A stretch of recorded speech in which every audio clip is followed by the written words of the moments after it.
Ah,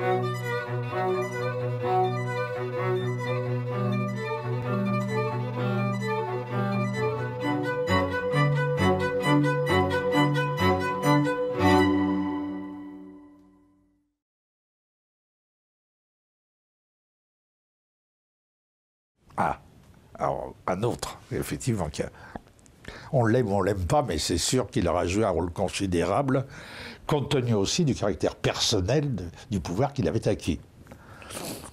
Donc, en bien ou en mal, on lui doit quelque chose. Alors bon, on connaît son histoire, un petit noble corse plutôt pauvre, bénéficiant des ouvertures de la fin d'Ancien Régime, l'école militaire, un génie militaire certain, encore que limité. Apparemment, il n'avait pas senti au moment où il peut envisager de débarquer en Angleterre ce que Fulton venait lui proposer avec un bateau à vapeur. Bon. Il est vrai qu'il était pris de court par le temps.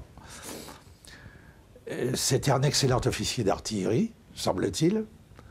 Et puis, il était doué d'une audace alexandrine.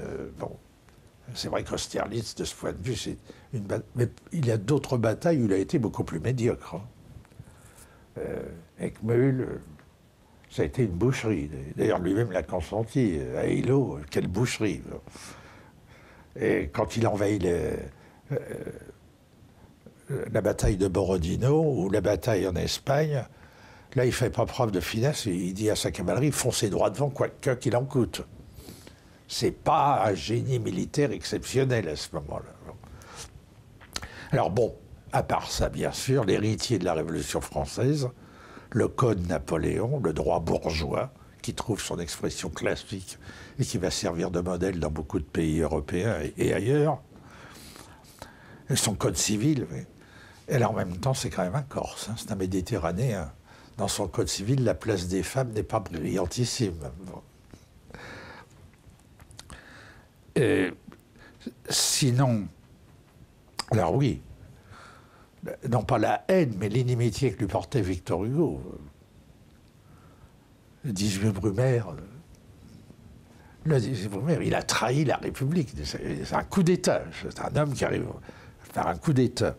Ou d'ailleurs, lors du coup d'État lui-même, il n'a pas été le plus brillant, mais plutôt son frère Lucien, si je me souviens. Bon. Mais ça, un moment de faiblesse qui n'en a pas, même chez les arrivistes. Bon, et deux, alors là encore, nostalgie franco-française, une période où la France était la première puissance militaire et était sur le point d'unifier l'Europe de la voie militaire. Ce que Bismarck essaiera de reprendre un peu plus tard avec l'Allemagne.